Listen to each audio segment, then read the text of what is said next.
Hi there, I'm Simon and welcome to Photobite Kids.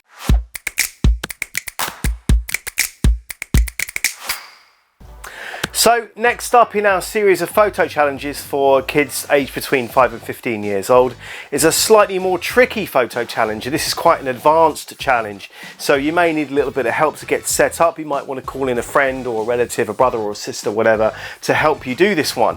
It's quite tricky. It's called Droplets. And it's all about freezing time and capturing something in motion, so capturing some action. And in this particular challenge, it's specifically about capturing a droplet. So, without further ado, I'm going to hand you over to our resident photo expert, Professor Gardner, who's going to explain a bit more, give you some tips and tricks, and show you the process that he's undertaken to capture his droplet. Thanks, Prof. Gardner. Thanks, Simon. So yeah, today we're trying to capture droplets, which is a lot easier said than done. So I'm going to need to use this camera, but I'm going to explain to you what I'm going to try and do. So here we have a glass, which is filled right to the top. I then got a light over here, which I'll turn on. Then I got a dripper that's going to slowly drip all the droplets into here, and the camera is going to be placed on a tripod. And I've got to use a very high exposure, or very fast exposure, shall we say. So this is something that's going to open and close really quickly, and by doing that we can freeze frame the droplet in midair, and that's going to be the goal for today's session. Now you can do this with a phone, although you can do this with a phone, although you will need to download an app so you can control the camera, but you can do this with a mirrorless camera. Some compact cameras give you the ability to do it, and what you want to be able to access is shutter priority. That will allow you to take control of the shutter speed, which is how quickly the photo is taken. If you can adjust that and get above a 500th of a second, preferably 1,000th or faster, then you're in good hands. So what I'm going to do is I'm going to get set up, and we're going to see what kind of results we can get.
So just like that, in 15 minutes you can see what I'm able to come up with. Now you can go a bit complex with this, but I thought I'd keep it simple. But if you want to go a bit further, you can make the droplets a different color using food coloring. But do also speak to your parents about doing that, because it can get quite messy. But it's a very simple way to do things. You can be a bit more complex if you like, but keeping it simple, you can still get some really cool shots. But also, apart from droplets, what else can you think of that you can do this with? And let us know down in the comments below. Also, don't forget to submit your photos, we can't wait to see them. But as always, my name's Luke, this is Photobite, and we will see you next time.